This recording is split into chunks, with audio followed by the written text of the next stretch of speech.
देखा जो न हारमोनियम मास्टर सरल बजाओ तो में नीक बात हो क्यों विद्वान कवि लिख दिलन का लिखलन सुना अच्छे लाल अगर मत बजावा बाजा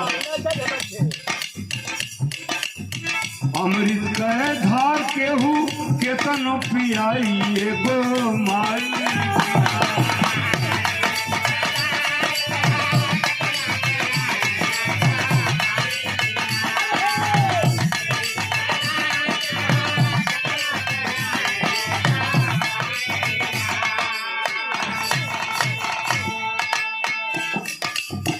हमारी माँ आपकी माँ गरीब की माँ अमीर की माँ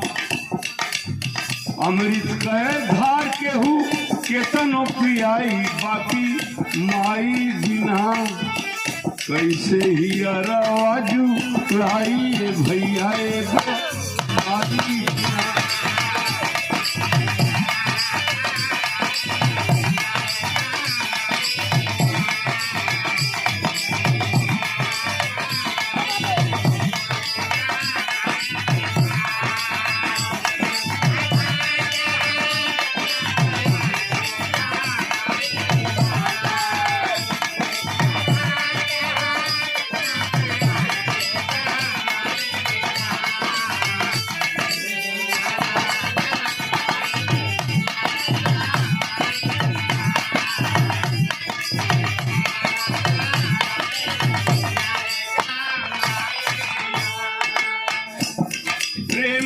पुष्पहार और बनारसी साफा वो भाई जी है कि रुमाल कहल जाला ते रुमलिया ले जब हमरे घर में जावे जे बड़ा सोचे लगी कि सरवा एक गमछा में कम से कम 150 रुमाल हो जाए कितने बड़े को होले। हाँ श्री अर्जुन मौर्य जी वैद्य जी आपके फूफा जी हैं 500 रुपये पुष्पहार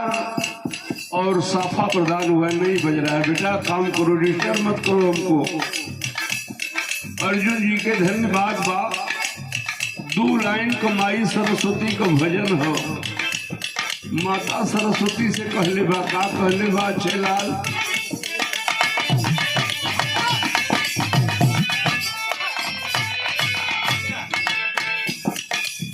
ममता दुलार तोहरे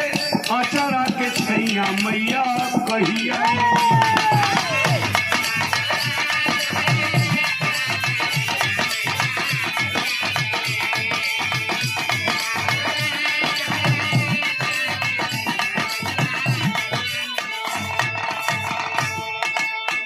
ममता दुलार तोहरे आचारा के छैया मैया कहिया मिली जल में फसल हमारी नैया किनारा मैया